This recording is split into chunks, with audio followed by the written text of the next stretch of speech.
Las 7 leyes espirituales del éxito.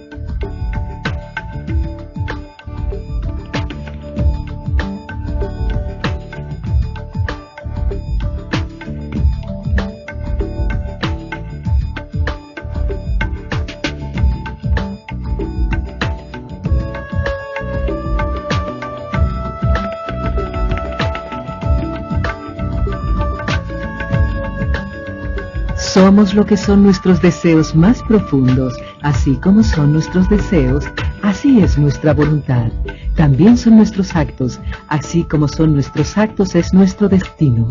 El Dr. Deepak Chopra es un líder reconocido en el campo de la curación de la mente y del cuerpo. Fue jefe de personal en el Memorial Hospital de Nueva Inglaterra y ahora es director ejecutivo del Instituto de la Mente y del Cuerpo en San Diego, California. Autor de más de 12 libros, entre ellos Cuerpo sin edad, Mente sin tiempo, La curación cuántica y El regreso del Medlino. Este programa se basa en el libro Las 7 leyes espirituales del éxito. Y ahora el Dr. Deepak Chopra. Gracias, es un gran privilegio y un gran honor dirigirme a ustedes el día de hoy. El tema de hoy será las 7 leyes espirituales del éxito. Y podrían preguntarse ¿por qué éxito? Yo creo que es obvio que el éxito es un deseo universal. No conozco a nadie que no desee tener éxito. No tienen una noción muy clara y ni siquiera pueden definir lo que es el éxito. Luego yo creo que deberíamos ante todo tener mucha claridad de lo que es el éxito. Yo creo que el éxito tiene muchos componentes. El éxito puede definirse como el reconocimiento progresivo de las metas terrenas. Los psicólogos y los científicos han dicho que la mente humana, el sistema nervioso humano, es un organismo que busca metas. El éxito también es la realización de nuestros deseos, porque tenemos un número de deseos, distintos tipos de deseos. Deseos materiales de riqueza. Tenemos deseos físicos, entre ellos buena salud, vitalidad, claridad de pensamiento, una sensación de energía, de amor. También incluyen la estabilidad psicológica, la tranquilidad y la libertad. Tenemos deseos espirituales, lo cual significa que reconocemos que en algún nivel de nuestro ser hay otra dimensión, que esta no es la única realidad. Esto que vemos, oímos, sentimos, gustamos y olemos, no es lo único. Hay un yo más elevado, y eso lo sabemos por intuición, y tenemos un ansia en nuestro interior de querer tocar esa dimensión más elevada de nosotros. Entonces el éxito incluye la realización de todos estos deseos. Y por último, creer también que el éxito es la expansión progresiva del estado de felicidad. Porque uno puede ser un científico maravilloso, ser el hombre más rico del mundo, y aún así ser una persona totalmente desgraciada. Y según nuestra definición de éxito, allí no habría éxito. Habiendo definido el éxito de esta manera, creo que queda obvio que si salimos a la calle y preguntamos a la gente si tiene éxito, de acuerdo con esta definición, descubrimos que son muy pocas las personas que tienen éxito. ¿Por qué sucede esto así? ¿Por qué de acuerdo con esta definición encontramos muy pocas personas que en realidad tienen éxito? Yo creo que la respuesta es que nuestra cultura, nuestra adoctrinación social, e incluso también nuestra historia, nos han dado la idea de que el éxito depende de un trabajo arduo, que depende de planes agotadores, de una ambición, y esta es la ética con la cual nos han educado.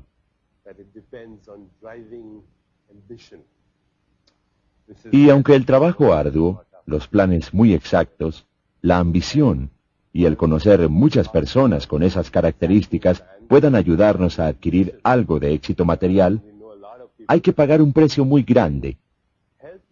Y el precio es la hipertensión, la enfermedad cardiovascular, los ataques cardíacos, los accidentes cerebrovasculares, los divorcios y las adicciones.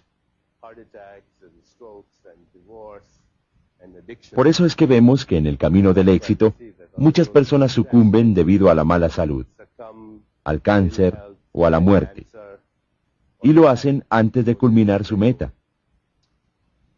Luego creo que necesitamos un toque de éxito, y de esto es de lo que vamos a hablar.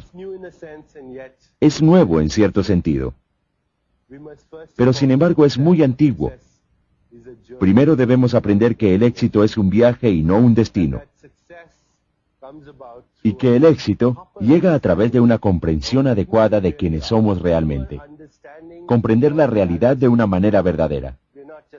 No somos solo una máquina que ha aprendido a fabricar pensamientos. No somos solo cuerpos humanos con experiencias espirituales ocasionales. Un verdadero conocimiento y comprensión de nosotros mismos incluye comprender la existencia humana como un continuo proceso de mente, cuerpo, alma, espíritu y ambiente. Estarán familiarizados con este diagrama. Yo hablé sobre este diagrama en la última conferencia que di. Pero para recapitular muy rápidamente lo que dijimos antes, somos un cuerpo hecho de materia y energía. Somos un ego, intelecto y mente, lo que llamamos el cuerpo sutil, y somos un alma y un espíritu. Nuestro verdadero yo está compuesto por todos estos extractos diferentes de la existencia. Y una vez que comprendemos la mecánica a través de la cual la conciencia pura o el espíritu se transforma en alma, en esta alma y en el ego, en el intelecto de la mente y finalmente en el cuerpo a través del cual experimentamos el mundo, una vez que tenemos ese conocimiento, una vez que lo comprendemos, allí comprendemos la ley espiritual. Porque la ley espiritual no es otra cosa que aquella ley que permite el desenvolvimiento secuencial de lo no manifiesto para llegar al mundo de lo manifiesto. Es el flujo espontáneo de inteligencia, el flujo espontáneo de energía e información, el cual existe en todo lo que vive. Trátese de una hoja de pasto, de un cuerpo humano, de una flor, o de un insecto. Vemos siempre este flujo de la inteligencia, esta fuerza que imprime vida, y que al desenvolverse dentro de sí misma, comienza a crearlo todo, lo que existe en el mundo de la forma y los fenómenos.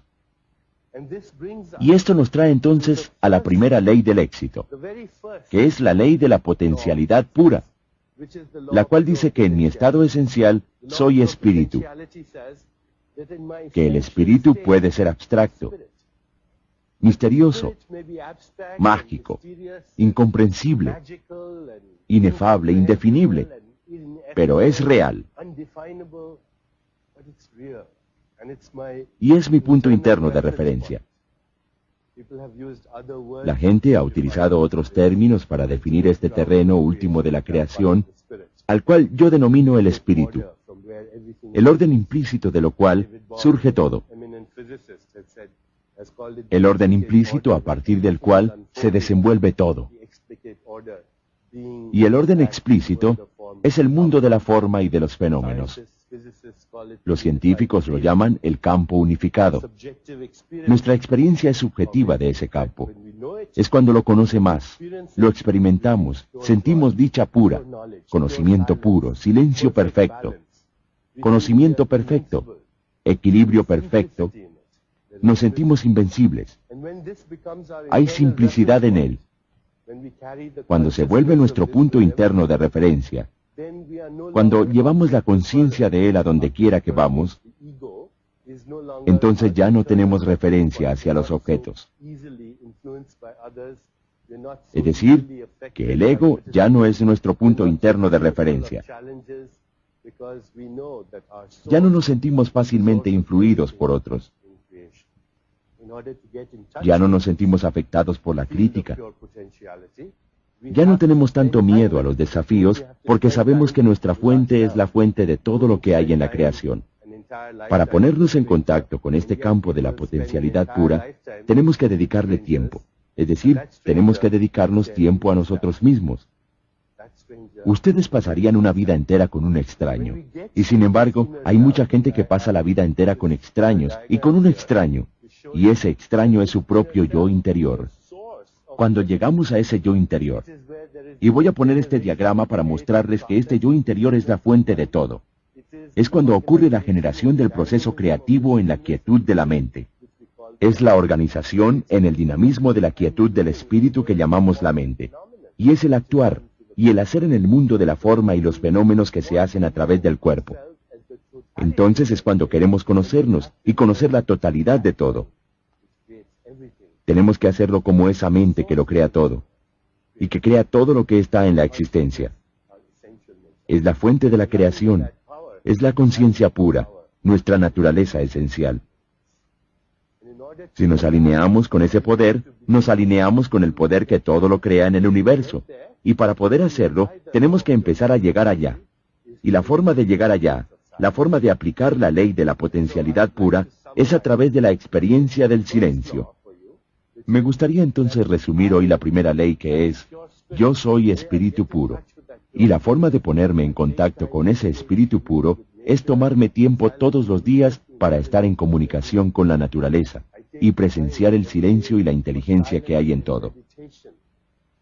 Me tomo tiempo todos los días para hacer silencio y meditación. Me tomo tiempo para no juzgar, porque al hacer juicios hago silencio en mi diálogo interno. Y al hacerlo, pongo en contacto con el campo de la potencialidad pura. En este momento entonces me gustaría leerles un poema que encontré de Tagore que dice, que habla un poco de lo que nos sucede cuando experimentamos la naturaleza. Y a través de la naturaleza, el espíritu puro. Dice, el día en que floreció el loto, mi mente estaba en silencio y no la conocí. Mi cesta estaba vacía y no vi la flor. Solo que de vez en cuando sentía una tristeza, y me desperté en mi sueño, y sentí un rastro dulce de una fragancia extraña en el viento.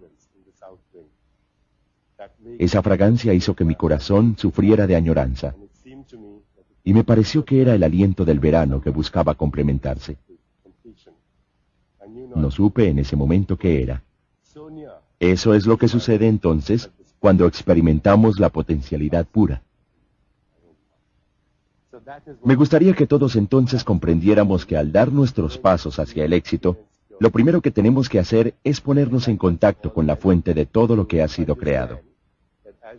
Darnos cuenta que muy en el fondo de nosotros está este campo, que es la fuente de todo.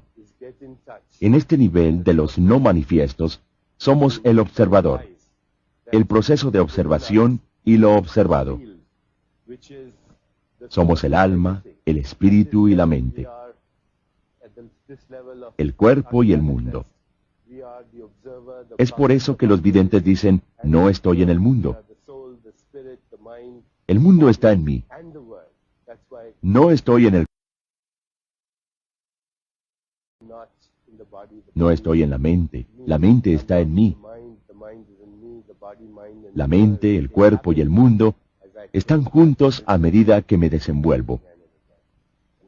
Y son creados una y otra vez. Y al reconocer eso, puedo hacer cualquier cosa. Entonces resumo la ley de la potencialidad pura, reiterando cómo son los mecanismos para llegar a la práctica de la meditación en silencio. Eso en primer lugar. En segundo lugar, la comunión con la naturaleza, porque es el mismo espíritu que todo lo anima. Es la misma fuerza unificada que está allí, en todo lo que vive. Y en tercer lugar, practicando el no juzgar. Desistir de tratar de definir y rotular todo como bien o mal, bueno o malo, correcto o incorrecto, porque es el esquema último. Lo bueno y lo malo son lo que hace que la vida sea una experiencia de contrastes con significado. Son los polos de los contrarios los que crean la vida, ya sea bueno o malo, luz u oscuridad, arriba, abajo, calor o frío, dolor o placer. la vida se mueve dentro de estos polos de contrarios. Y cuando aceptamos eso, nos volvemos menos críticos espontáneamente. Dejamos de juzgar. Ya no tenemos el deseo de juzgar a otros. Y cuando no tenemos ese deseo de juzgar a otros, eso crea un silencio en nuestra mente. Hay una oración hermosísima que vi en alguna parte que dice: hoy no juzgaré nada de lo que ocurra. Y al no juzgar nada de lo que ocurra, crearé el silencio en mi mente. Me comunicaré y entraré en comunión y tendré esa reunión con la mente cósmica que está dirigiendo la máquina del universo. La mente cósmica nos susurra en los espacios de silencio entre el pensamiento. La gente ha llamado esto intuición, revelación, conocimiento súbito o creatividad.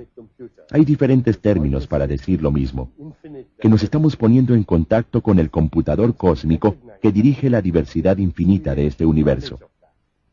Una vez que reconocemos eso, una vez que tenemos el conocimiento experimental de eso, nos damos cuenta de que no hay nada en el universo que no sea accesible para nosotros.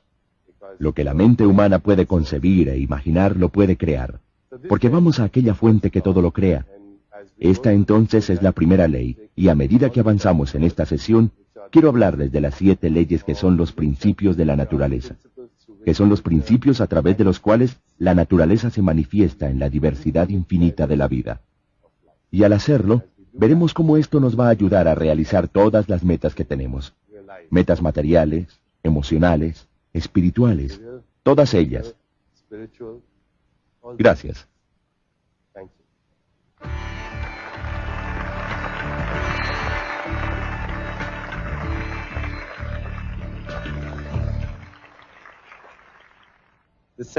La segunda ley del éxito es la ley de dar. Y se podría llamar la ley de dar y recibir. También quiero leerles algo que llegó a través de la sabiduría poética del poeta que cité anteriormente, Rabindranath Tagore, que habla sobre dar y recibir. Y dice: en este recipiente frágil, que vacías una y otra vez, y llenas con vida nueva, esta pequeña flauta de caña que has llevado a través de las montañas, y a través de la cual has soplado melodías eternamente nuevas, tus dones infinitos llegan a mí únicamente en estas manos tan pequeñas mías. Pasan los tiempos y tú sigues vertiendo, y sigue habiendo espacio para llenar. Yo creo que expresa de manera muy hermosa que este universo en el cual existimos funciona a través del intercambio dinámico. Que dar y recibir son aspectos diferentes del flujo de energía en el universo.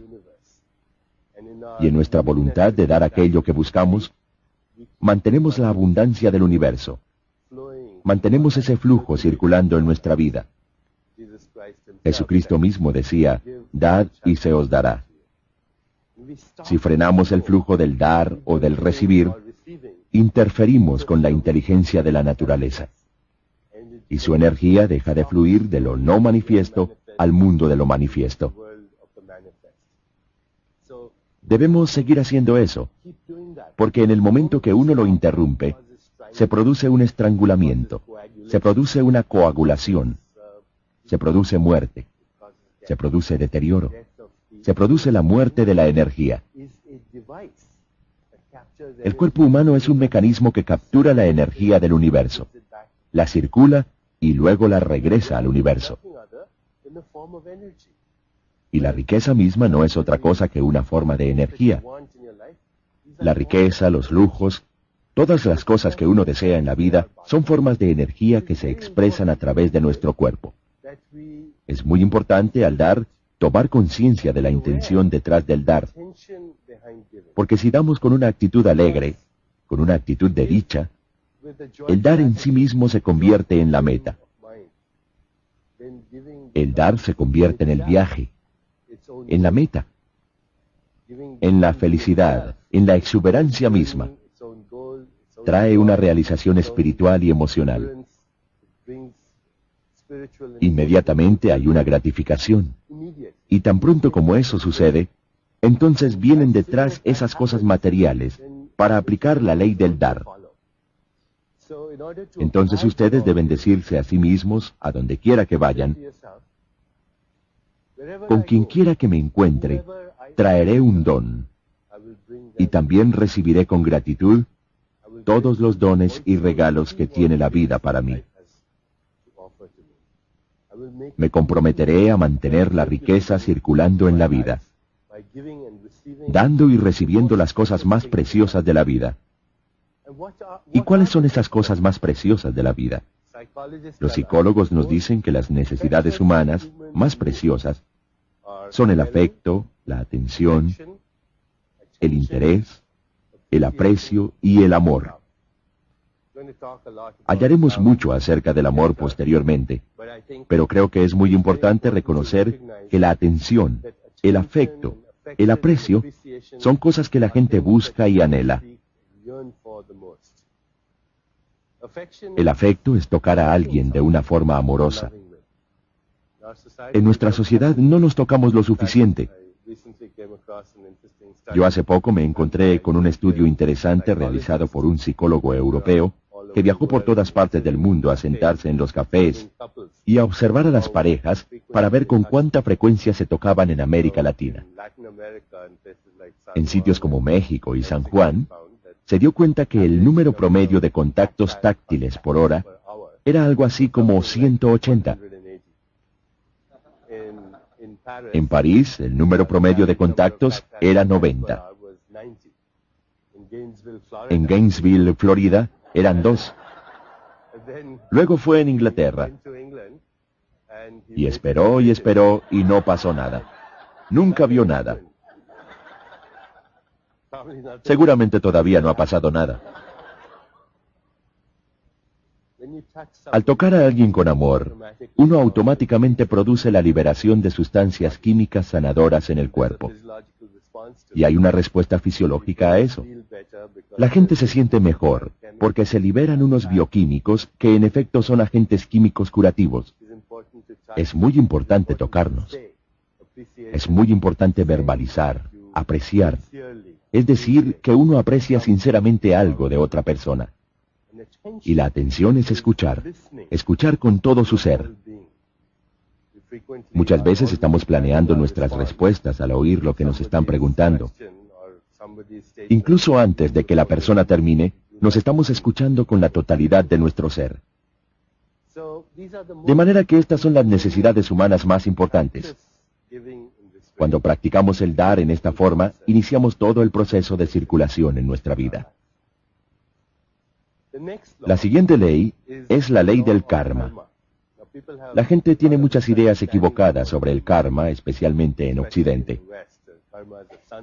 Karma es una palabra sánscrita que sencillamente significa acción y escoger. Nosotros estamos escogiendo siempre nuestro estado esencial. Siempre estamos tomando opciones. Estamos haciendo opciones. Algunas de esas opciones las hacemos en forma consciente, pero aún así estamos haciendo opciones en forma infinita. En este momento hay un número infinito de opciones que yo puedo tomar. Entonces, la ley del karma dice que aunque en cada momento de nuestra vida tenemos una infinidad de opciones a nuestra decisión, hay solo una opción entre todas ellas que es probable, la mejor desde el punto de vista evolutivo. Y para nosotros es la mejor desde nuestro punto de vista, de nuestra realización, la más importante y la correcta.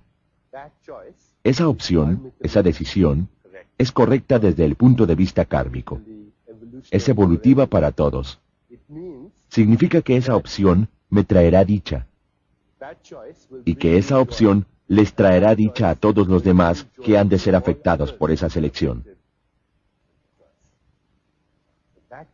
Esa opción, esa selección que me trae dicha y realización, y simultáneamente le trae dicha y realización a todos aquellos que son afectados por ella. Es la selección más apropiada desde el punto de vista kármico.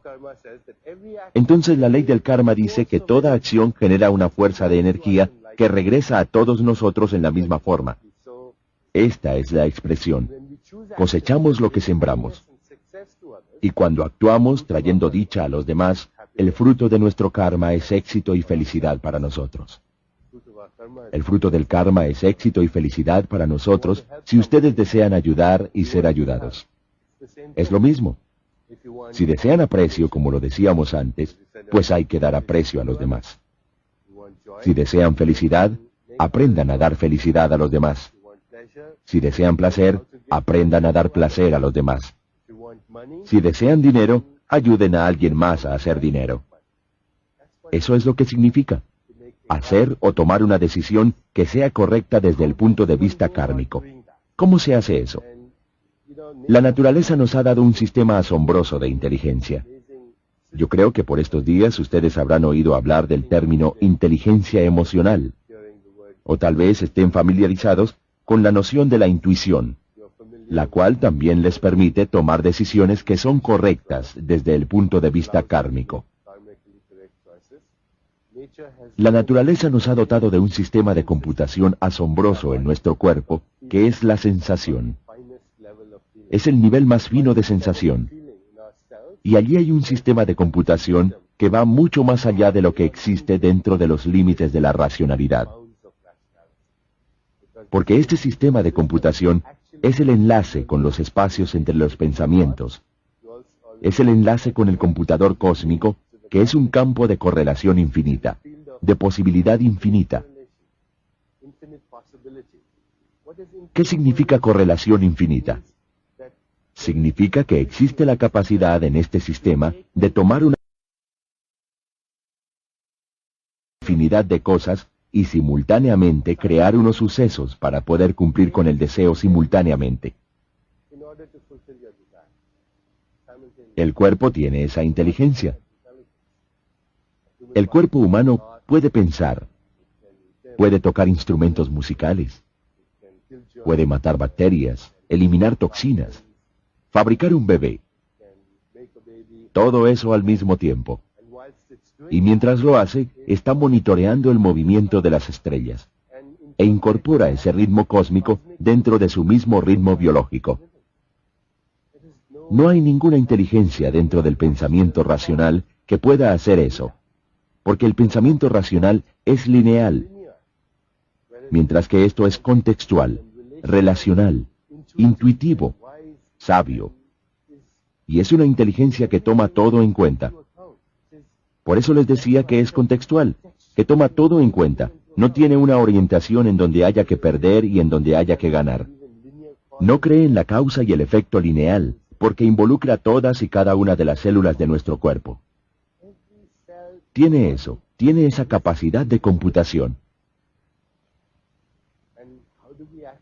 ¿Y cómo tenemos acceso a ellos? Solamente escuchando los mensajes de nuestro cuerpo. Solamente hay tipos de mensaje que llegan por el nivel más fino de sensaciones. Uno es el de comodidad, y el otro es un mensaje de incomodidad. Uno es un mensaje de placer, y el otro es un mensaje de disgusto, para decirlo de una manera simple. Cuando dicen que alguien es muy intuitivo, es porque esa persona escucha los mensajes de su cuerpo. Es un alto sentido de percepción. Ellos pueden sintonizarse con ese alto nivel de sensación. Así que si quieren aplicar la ley del karma, lo primero que tienen que hacer es culturizar la inteligencia corporal. Realmente ser un buen animal. Culturizar la inteligencia corporal, escuchar lo que su cuerpo le dice. Cuando se enfrente a una opción, pregúntele a su cuerpo, ¿debo hacer esto? Y si su cuerpo le envía un mensaje de aceptación, entonces está correcto kármicamente. Usted puede pensar que el corazón es demasiado suave y sentimental, y usted será guiado de manera errónea. Especialmente si está tratando de llegar a un acuerdo con alguien o tratando de negociar algo. Pero de hecho no es así. Una vez me entrevisté con un hombre de negocios muy exitoso en Japón que había obtenido durante su vida $250,000 millones. Él era el antiguo fundador de la corporación Sony, el primer presidente de la corporación Sony. Y le pregunté si había ido a la escuela de negocios de Harvard. Y averigüé que él no había asistido a ninguna institución de estudios avanzados de negocios. Él decía que cuando tenía que hacer un negocio, le preguntaba a su cuerpo. Él decía que prácticamente se tragaba el contrato, y si le daba indigestión, cancelaba el negocio. Y cuando se sentía bien, proseguía y lo completaba. Así que aquí, en su cuerpo, particularmente en esta área conocida como el corazón, considerando que el corazón no es tan solo una bomba, es un órgano inteligente y sabio, está este sistema de cómputo. Pregúntele, y lleve esa decisión del nivel subconsciente a la mente subconsciente observándolo. Observe su decisión. Cada vez que tome una decisión, solo obsérvela. No tiene que analizarla, no tiene que nombrarla, no tiene que definirla, no tiene que describirlo, solo tiene que observarlo. Al observarlo, usted lo lleva al reino del subconsciente, al reino de la mente consciente.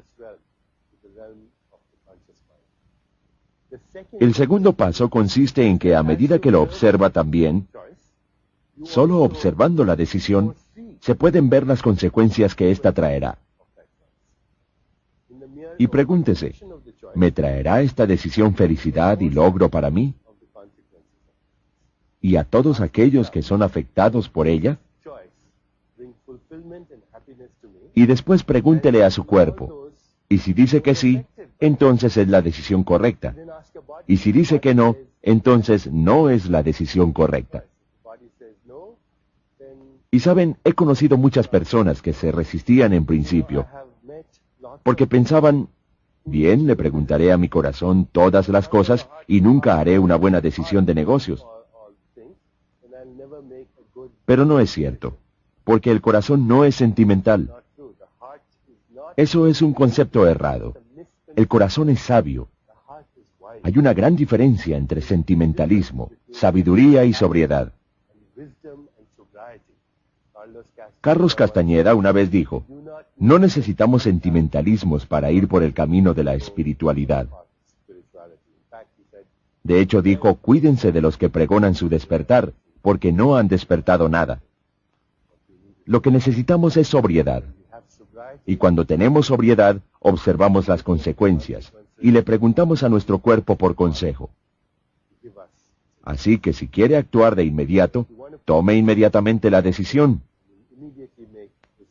Pediré consejo a mi corazón y me guiaré por ese mensaje de comodidad o incomodidad. Y a medida que lo hago, aplico la ley del karma para crear todas las cosas que deseo en mi vida. La ley del karma. Porque el karma es literalmente el software del alma. Volvemos a este diagrama del cuerpo físico. El cuerpo sutil, y es océano causal.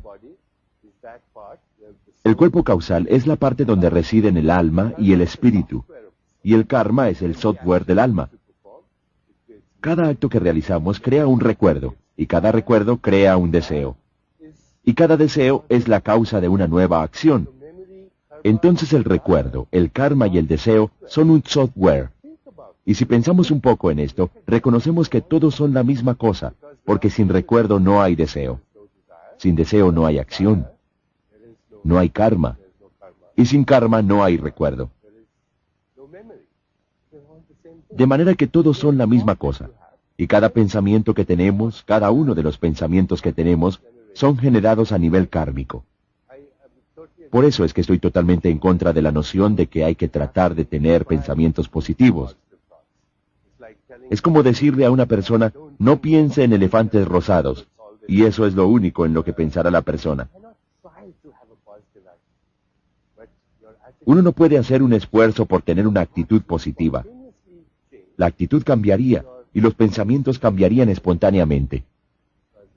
Si las decisiones son apropiadas desde el punto de vista kármico, porque son aquellas decisiones kármicas las que generan los pensamientos, entonces cada pensamiento que tenemos es bien un recuerdo o un deseo. Recuerden eso, no hay ningún otro tipo de pensamiento. Cada uno de los pensamientos que tenemos es bien un recuerdo o un deseo. Y esa es otra forma de decidir que son también una interpretación o una decisión. Y en nuestro estado esencial, en ese campo de potencialidad pura, somos personas que seleccionan hasta lo infinito. Somos interpretadores infinitos en cada momento de nuestra vida. Podemos ponernos en contacto con el software de nuestra alma a través de esta selección consciente. Desde ese nivel que deseamos, estas leyes, la ley del dar y la ley del karma, en cierto sentido están relacionadas, porque dar es karma, es crear. La potencialidad para unos sucesos en el espacio es el futuro. En este punto, vamos a hacer una pausa por unos minutos. Piensen en esto un poco, y luego seguiremos con las otras leyes del éxito.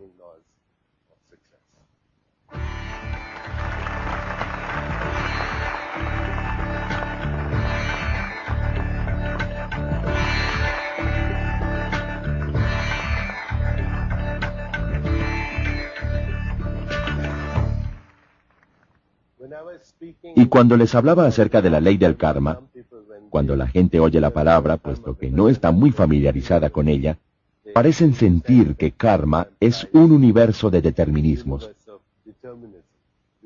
Vivimos en un universo determinista donde todo está ordenado por el karma, o existe la libre voluntad y obviamente el libre albedrío. Y obviamente los filósofos han debatido a través de los siglos toda esta propuesta. ¿Es un universo de determinismos y es un universo de libre albedrío? Y la respuesta parece ser que simultáneamente son las cosas. Si uno tiene conciencia, pues vive en un universo totalmente determinista. Y muchos de nosotros somos así. Somos modelos pavlovianos que salivamos cuando oímos el sonar de la campana y reaccionamos a todos los transportes de la calle. Si oímos un elogio nos sentimos felices. Si oímos una ofensa nos sentimos enojados por el resto de la vida. Y eso es lo que llamamos libertad. Pero no es libertad. Es un universo determinista si uno no tiene conciencia. Pero sí tenemos conciencia. Y la espiritualidad no es otra cosa que un avance hacia ese terreno de la conciencia que está más consciente. De modo que en últimas llegamos a ser conscientes de la conciencia misma. Y es allí hacia donde todos vamos. Incluso aquellos de nosotros que nos esforzamos. Porque la evolución o evolucionar es la naturaleza de la vida. Pero quiero que recuerden que el karma es en efecto la afirmación última de la libertad. Voy a leerles lo que dijo Swami Vivekananda sobre el karma. Karma es la afirmación externa de la libertad humana. Nuestros pensamientos, nuestras palabras y actos son los hilos de la red que tejemos a nuestro alrededor. Y la ley del karma entonces lleva a la siguiente ley, que es la ley del menor esfuerzo. Voy a leerles lo que dice aquí sobre la ley del menor esfuerzo. Un ser íntegro sabe sin ir, ver sin mirar, y realiza sin hacer. De manera que la ley del menor esfuerzo que nos dice que la naturaleza, que la inteligencia de la naturaleza, funciona con una facultad enorme, con despreocupación, con dicha, armonía, con amor. Y cuando utilizamos las fuerzas de la armonía, la dicha, la risa, creamos el éxito y la buena fortuna con toda facilidad. Vean la naturaleza. ¿Acaso las aves se esfuerzan por volar? ¿Acaso este vello está esforzándose por salir de mi piel? Es el óvulo. ¿Está el óvulo fecundado haciendo un esfuerzo por convertirse en un ser humano? ¿Hay esfuerzo alguno en la naturaleza al mirarle la inteligencia a la naturaleza?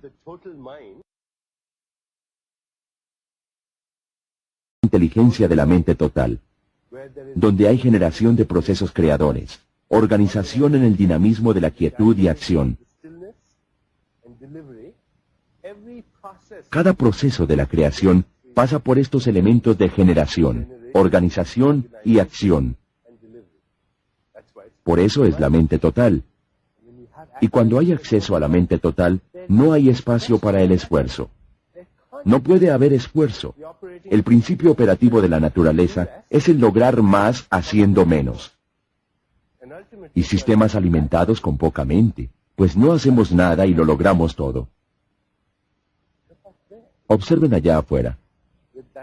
Está sucediendo con esa espontaneidad, con esa bienaventuranza, con esa armonía, con ese flujo sin ficción de la inteligencia, de la información y la energía que está dirigiendo todo simultáneamente. De manera que la ley del menor esfuerzo es una ley natural muy importante. Es todo lo contrario de la ley que opera hoy en día en nuestro universo.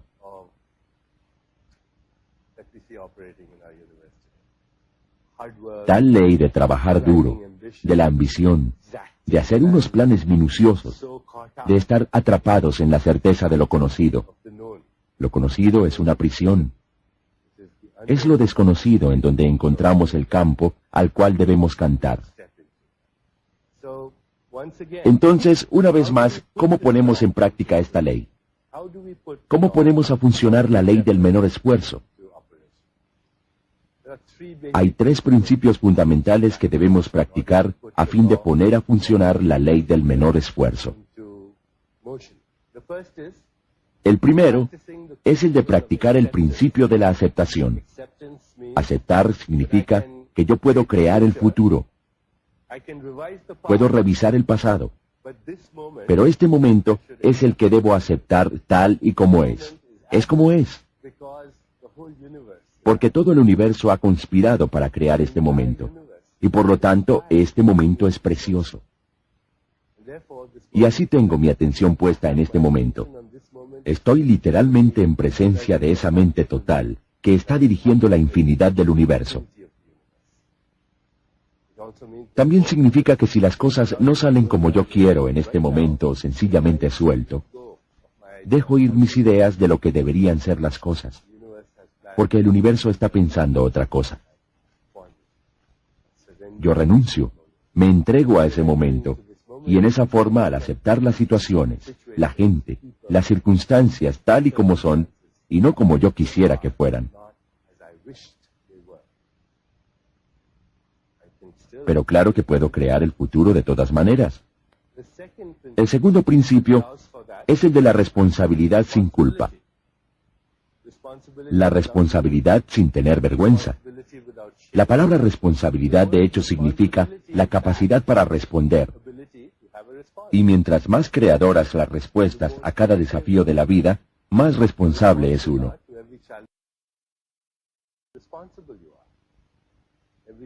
En cada momento de la vida hay ciertas cosas que la gente rotula como problemas, cuando en realidad son importantes desafíos para creer, para evolucionar, e incluso para obtener el beneficio material. Si rotulamos cada problema que tenemos como una oportunidad, ese solo hecho puede cambiar nuestra vida. Y la responsabilidad significa ponerse en contacto con los sentimientos, con las emociones en el momento en que ocurren y tal como ocurren.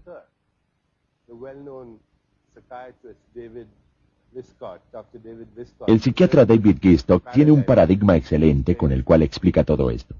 Él dice, la vida se mueve dentro del placer y el dolor. Y cuando no confrontamos el dolor en el momento de enfrentarlo o de sufrirlo, no lo entendemos, no lo liberamos, no lo aceptamos. Entonces lo encerramos en nuestro cuerpo. Y ese dolor recordado se manifiesta más adelante en forma de ira, de hostilidad. Ese dolor recordado puede ser previsto en el futuro en forma de ansiedad, de terror. Y ese mismo dolor, cuando se dirige nuevamente hacia nosotros, se experimenta en forma de culpa. Y todo el agotamiento de energía que ocurre en todas estas cosas se traduce en depresión. La ira, la hostilidad, el temor y prever la desgracia, la culpa, la depresión, son los problemas que surgen cuando no nos ponemos en contacto con nosotros mismos.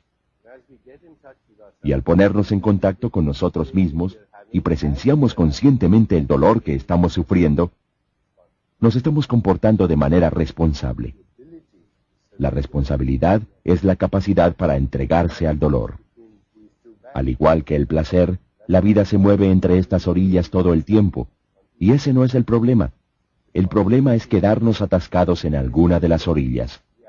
La responsabilidad, por lo tanto, también es la afirmación de nuestra propia libertad. Nadie puede lastimarme a menos que yo dé autorización para que lo hagan, y es cosa mía.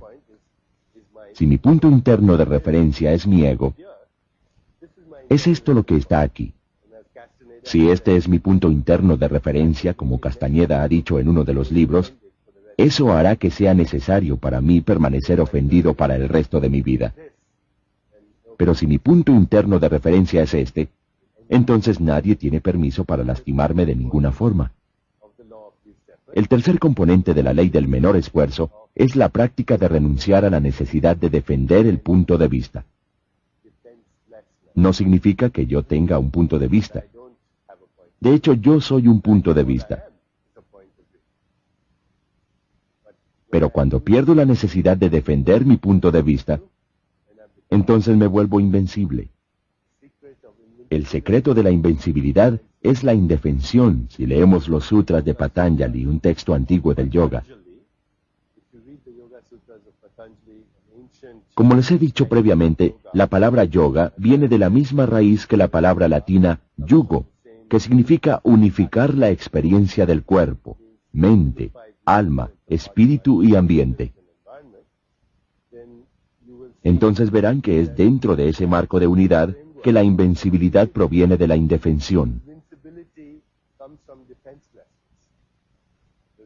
Hay un sutra que dice: cuando estamos firmemente aferrados en la defensa, todos los seres que nos rodean dejan de sentir hostilidad, porque no hay nada que atacar.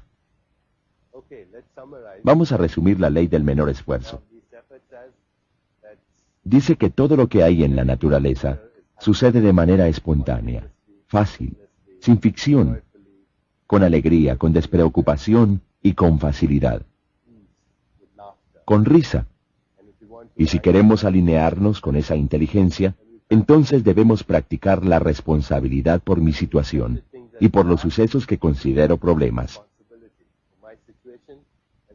Hoy mi conciencia permanecerá establecida en la aceptación, la responsabilidad y la indefensión. Vamos a continuar con la siguiente ley, que es la ley de la intención y el deseo. El deseo es la creación. Voy a leerles algo de los textos antiguos acerca de esta ley de la intención y el deseo. Esto es el himno de la creación de Rig Veda, uno de los textos antiguos más conocidos por la mente humana. Y a continuación dice: al principio estaba el deseo, que fue la primera semilla de la mente. Los sabios, al meditar en su corazón, descubrieron por la sabiduría la conexión entre lo existente y lo no existente. De manera que el deseo es la conexión entre lo que existe y lo que no existe. Y sin embargo hemos recibido influencia de muchas personas en nuestra vida que nos han dicho: ¿es el deseo malo? ¿Bueno es malo? Para nada, es la mecánica de la creación. El deseo es potencialidad pura que está buscando manifestación. Si no hubiera deseo, este sería un universo únicamente de posibilidad eterna, pero sin ninguna manifestación. Y yo les decía antes que el deseo, el karma y el recuerdo son la misma cosa. De manera que el hecho mismo de tener un deseo significa que uno lo va a cumplir, o de lo contrario no será parte del software kármico. De manera que, ¿qué es la ley del deseo y la intención? La ley del deseo y la intención, que inherente de toda intención y deseo, es la mecánica misma de la realización. El deseo es el campo de la potencialidad pura. Tiene un poder organizador infinito, una correlación infinita. Y cuando se introduce una intención en el campo de la potencialidad pura, en el terreno fértil de la potencialidad pura, ponemos en movimiento este poder infinito de organización a favor nuestro. La intención es una fuerza poderosa, más poderosa que la fuerza de la gravedad, más poderosa que el tiempo, más poderosa que el magnetismo o la energía, porque pone en movimiento todas estas cosas. Pero debemos saber cómo poner en funcionamiento esa ley. La forma como funciona el deseo es que si el deseo viene del nivel de la potencialidad pura, del nivel del silencio puro, uno entra a ese silencio e introduce el deseo en el campo de ese silencio. Permanece uno con referencia a uno mismo, es decir, quitando el ego para que no sea el punto interno de referencia. entonces puede uno poner ese deseo en ese campo y dejar que el universo se encargue de los detalles. Así es como sucede cuando se hace correctamente. Y la gente ha estudiado esto y lo han denominado deficiencia psicológica. El otro día leía un libro, probablemente habrán oído hablar de esto. La filosofía perenne del Aldous Huxley habla acerca de la inteligencia fisiológica y dice algo, que si uno lo piensa y desarrolla una seguridad de que en el deseo mismo está la mecánica de la creación, en el deseo mismo está todo el proceso a través del cual se orquesta todo. Ustedes han oído hablar de la coincidencia con significado de la sincronización. La sincronización es cuando hay varias cosas simultáneamente para cumplir con una intención. La coincidencia, es decir, muchas incidencias que suceden al mismo tiempo para realizar esta pequeña intención que ustedes han tenido. La intención y la atención son las cualidades inherentes a ese campo de la conciencia. Para esa computadora cósmica, la atención es energía. La intención es información de lo que está hecho el mundo. Pues la energía es información para realmente tomar conciencia de las cualidades de la conciencia. La atención y la intención. Podemos sentar las bases para hacer cualidades todos estos deseos. Aplicamos esta ley haciendo una lista de todos los deseos. Luego tomamos esa lista y se la entregamos al vientre de la creación, recordándonos practicar la conciencia del momento presente. Este momento tal y como debería ser. Yo voy a citarles a Aldous Huxley. Les quiero leer por qué Aldous da un ejemplo muy claro de la inteligencia fisiológica, que dice que está presente y que tiene un poder organizador infinito. Y esa inteligencia fisiológica puede hacer lo que nosotros queramos. Estoy buscando la cita, y lo que dijo era, solo bastará con mirar, por ejemplo, una lora que está tratando de imitar los sonidos humanos. Alguna pequeña intención de ese pequeño cerebro, que es del tamaño de una arveja, y que pone en movimiento una infinidad de sucesos de espacio y tiempo, para poder imitar la voz humana, que exige que haya cuerdas vocales, dientes, lengua, corteza cerebral, corteza neural. ¿Cómo es que sucede entonces a través de la intención? ¿Un loro con ese cerebro del tamaño de una arveja lo puede hacer? Nosotros lo estamos haciendo todo el tiempo, cuando caminamos de un lugar a otro. Ustedes entienden la complejidad de eso. Si tomasen la conciencia de cada uno de los músculos que tienen que relajarse, que tienen que contraerse para poder caminar, nunca lo podrían hacer. Porque la mente quedaría completamente obnubilada al pensar en todo eso. Cualquier función fisiológica que se les pueda ocurrir, metabolizar una pequeña célula de azúcar, por ejemplo, para eso se requiere un poder organizador infinito. La célula tiene que enviar órdenes mediante el páncreas para que empiece a secretar glucosina al cerebro para que comience a secretar hormona de crecimiento. Hay que orquestar todo y toda esa sinfonía. Pero es que la célula es una entidad consciente, y si la célula del cuerpo puede hacerlo, entonces, ¿por qué no podemos hacerlo nosotros? Sí podemos, porque la totalidad que somos nosotros es el conglomerado, es la totalidad de todas estas células muy inteligentes que ya saben cómo realizar sus deseos. Y el mundo que está allá afuera es nuestro cuerpo ampliado. Y si usted está familiarizado con el marco de la mecánica cuántica, se dará cuenta de que no hay bordes definidos de nuestro cuerpo. Estamos muy conectados con los patrones de inteligencia al cosmos en forma inseparable cuando soltamos nuestra intención allí y dejamos que esta mente cósmica orqueste los sucesos del espacio y tiempo para lograr el resultado que pretendemos.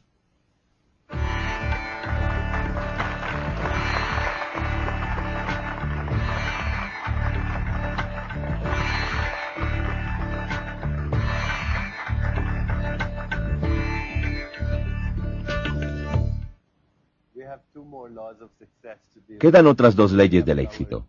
Y así habremos cubierto las 7 leyes espirituales del éxito, una vez que empecemos a cultivar estas leyes del éxito en nuestra conciencia. Y yo sugeriría que todos los días ustedes pongan su atención solamente en una ley. Digamos que el domingo será la ley de la potencialidad pura, el lunes la ley del dar, el martes la ley del karma, el miércoles la ley del menor esfuerzo, y luego la intención y el deseo, etc. Si lo hacen así, encontrarán que pronto esa será su forma de actuar, de pensar, de comportarse, y espontáneamente comenzarán a encontrar el éxito en todos los aspectos de su vida, no solamente en la parte material, sino como les decía, en la parte espiritual, psicológica, emocional. Y será muy fácil, será algo que no les costará trabajo. Hablemos entonces de las otras leyes. La 6ª ley es la ley del desapego, y me gustaría leerles nuevamente un texto antiguo, el Mundaka Upanishad, con respecto a la ley del desapego. El Upanishad de tradición védica dice: como 2 aves doradas sentadas en el mismo árbol, siendo amigas íntimas, el ego y el yo viven en el mismo cuerpo. El primero consume los frutos amargos y dulces del árbol de la vida, mientras el otro observa desapegado. ¿Qué significa eso? Significa que tenemos centros de ser, que operan simultáneamente en nosotros todo el tiempo. Vamos a volver a este diagrama. Uno de ellos es el ego, que es el ego y el yo viven en el mismo cuerpo. El primero consume los frutos amargos y dulces del árbol de la vida, mientras el otro observa desapegado. ¿Qué significa eso? Significa que tenemos centros de ser, que operan simultáneamente en nosotros todo el tiempo. Vamos a volver a este diagrama. Uno de ellos es el ego, que es nuestro estado de referencia a los objetos, en donde nos veremos a nosotros mismos. A través de los ojos de los demás, el ego vive atemorizado porque todas sus actuaciones prevén siempre una respuesta. Y siempre se estará preguntando si está bien, si está mal. Lo que estoy haciendo, ¿cuál será la reacción de allá afuera si hago esto? Pero ese temor es un ego que está herido, y el espíritu es esa otra parte de nosotros que está más allá de esa máscara del ego. El ego es en donde también se fabrica el tiempo. El espíritu no tiene tiempo en ese factor sin tiempo que está presente en todas las experiencias. Cuando el punto interno de referencia cambia y deja de ser el ego para ser el espíritu, espontáneamente nos convertimos en testigo alerta de nuestro propio yo. Y en esa observación alerta hay desapego, hay desprendimiento. Uno reconoce que uno no es los personajes que representa, los papeles que representa, que en efecto puede ser nuestro destino desempeñar una infinidad de papeles, pero que no somos los papeles que desempeñamos. Ahora estoy representando el personaje de esta persona que escribe libros y da conferencias, pero ese soy yo, porque tan pronto termine, me iré para mi casa y llamaré a mi hijo a Nueva York, y desempeñaré el papel de padre. Y tal vez mañana desempeñe el papel de hijo cuando llame a mi padre. Llamaré a mi señora y estaré representando el papel de esposo. Si llamo a un paciente, estaré representando mi papel de médico. Son todos personajes que representamos cuando tomamos conciencia o estamos alerta al hecho de que desempeñamos papeles en esa forma tan alerta de observar que se produce un desapego espontáneo que permite crear éxito. A todo el mundo le han dado a creer que uno tiene que aferrarse a la meta. La respuesta es no. Hay que tener la meta, pero también hay que tener el desapego. El desprendimiento significa que uno tiene que estar orientado hacia el proceso, no orientado hacia el resultado. Significa que voy por este camino porque quiero llegar allá, pero si no llego allá, no importa, porque este es el camino en el cual quiero andar. Y a medida que recorra este camino, me sentiré dichoso, exuberante, lleno de exaltación y éxtasis. Eso es el desapego. Entonces en el desapego está la sabiduría de lo que puede llamarse solamente incertidumbre. La incertidumbre es muy libre, porque la incertidumbre crea la libertad con respecto a la libertad. ¿Qué es el pasado? El pasado es la prisión de lo desconocido, condicionamiento pasado. Si la vida estuviera llena de certeza todo el tiempo, uno sería completamente prisionero. De hecho, la mayoría de la gente está prisionera. Pero eso es aburrido, es mundano, es trivial. Al tener el deseo de entrar al terreno de lo desconocido, entramos al campo de todas las posibilidades. Estamos renunciando, estamos entregándonos a la mente creadora que orquesta la danza del universo. De esa forma nos apartamos del temor y de la inseguridad, y de la necesidad de certeza, porque la necesidad de certeza es solo la necesidad de tener seguridad, la cual se basa en nuestro pasado. De manera que no es a lo desconocido a lo que tenemos que temer, es a lo conocido a lo que debemos temer, si es que hay algo que temer. Si desean aplicar la ley del desapego, entonces, en la vida deben decirse, hoy mismo me comprometeré con el desapego. Incluiré la incertidumbre como un factor, como un ingrediente esencial de mi experiencia. Hoy, mientras más incierto sea mi día, más dicha va a crear para mí. De hecho, ustedes saben, el año pasado, el Año Nuevo, cuando celebramos con nuestra familia, como hacemos todas las noches de Año Nuevo, toda la familia se reúne. Los niños o mi hijo han tenido esa tradición. Después de celebrar, nos tomamos unos minutos para examinar en silencio nuestros deseos y nuestros sueños para el Año Nuevo. Yo vi que mi hijo se demoraba mucho pensando. Entonces, cuando finalmente abrió los ojos, le pregunté, «Cuéntame qué pediste». Entonces él dijo, «Le pedí a la mente creadora del universo que hiciera que este año fuera muy incierto, aún más que el anterior, porque fue un año fabuloso».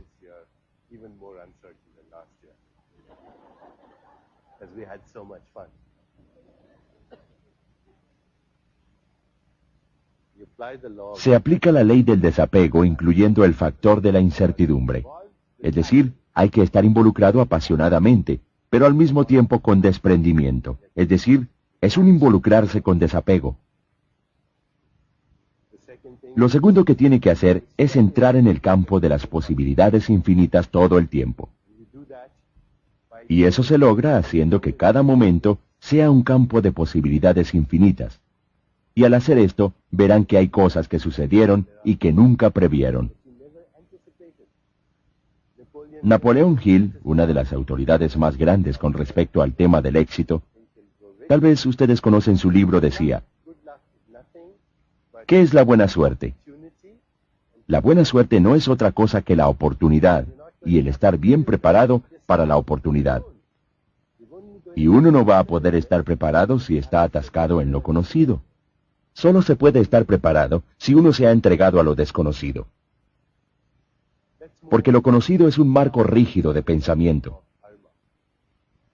Continuemos con la última ley del Dharma. La ley del Dharma, que también se conoce como la ley del propósito en la vida. Les leeré a continuación algo al respecto de la ley del Dharma. Esto lo he tomado del Khalil Gibran. Dice, cuando trabajamos somos una flauta, a través de cuyo corazón el susurro se convierte en música. ¿Y qué es trabajar con amor? Es tejer la tela con hilos sacados del corazón, como si el ser amado fuese a usar esa tela. La ley del Dharma, que es la ley del propósito en la vida, tiene 3 componentes. El primero es que cada persona, cada ser humano que está vivo, tiene un don único, un talento especial que dar a los demás. Cuando mezclamos este talento único con el servicio a los demás, experimentamos la exaltación y el éxtasis de nuestro espíritu, que es la meta final, la meta de todas las metas. Entonces, la ley del Dharma dice que cada persona puede hacer algo de una cierta manera que es mejor que lo que puede hacerlo cualquier otra persona. Es una cosa que ustedes pueden hacer. Y ustedes tienen una forma muy especial de hacerlo, que es mejor que como la puede hacer cualquier otra persona. Y todo el mundo tiene eso, porque este universo, con su perfección, no tiene respuestas. Está completo. No tiene pieza suelta. Es perfecto en su totalidad. Y al aplicar ese talento único, en esa forma única, viene con ese síntoma, y es que se pierde la noción del tiempo. Uno se escapa de esa conciencia limitada por el tiempo, y se adentra en el terreno de la conciencia sin tiempo. Experimentamos la mente sin tiempo, la mente que genera, orquesta y actúa. La mente que maneja esa maquinaria del universo sin tiempo, eterna, sin comienzo, sin final. Es sólo aquello que tiene principio, que puede tener fin. De manera que cuando ustedes expresan su talento único, cuando están en la ley del Dharma, experimentan el éxtasis, la dicha, la felicidad, la bienaventuranza. No importa cuál sea su actividad. Puede ser fútbol, puede ser cocinar, puede ser cuidar de los niños. Ese es el primer componente.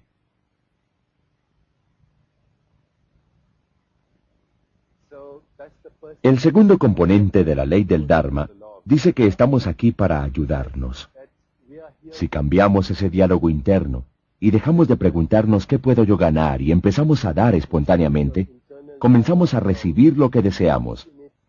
Porque el diálogo interno del ego siempre está pensando, ¿qué tengo yo? ¿Qué hay allí para mí? ¿Qué puedo ganar? El diálogo interno del espíritu siempre está diciendo, ¿cómo puedo ayudar? E incluso al preguntar eso, al hacer esa pregunta, está obteniendo todo lo que puede obtener. Ese es el segundo componente del Dharma.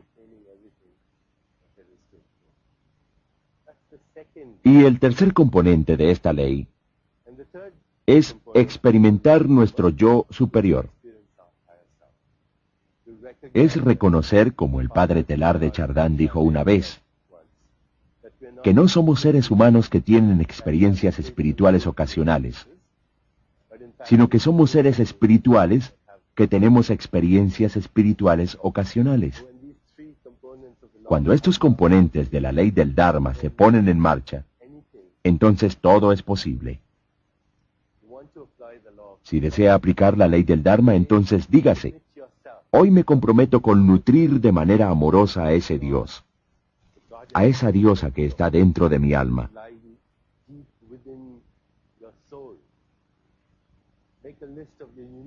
Haga una lista de sus talentos únicos y pregúntese todos los días, ¿cómo puedo ayudar? ¿Cómo puedo servir? ¿Cómo puedo poner estos talentos únicos al servicio de la humanidad? Mientras mis hijos crecían, yo les iba diciendo estas cosas desde el principio. No piensen en ser ricos.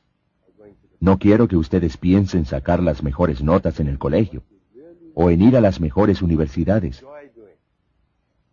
Solo quiero que me digan qué es lo que realmente les encanta hacer. Disfrutan haciendo y cómo pueden poner eso al servicio de la humanidad.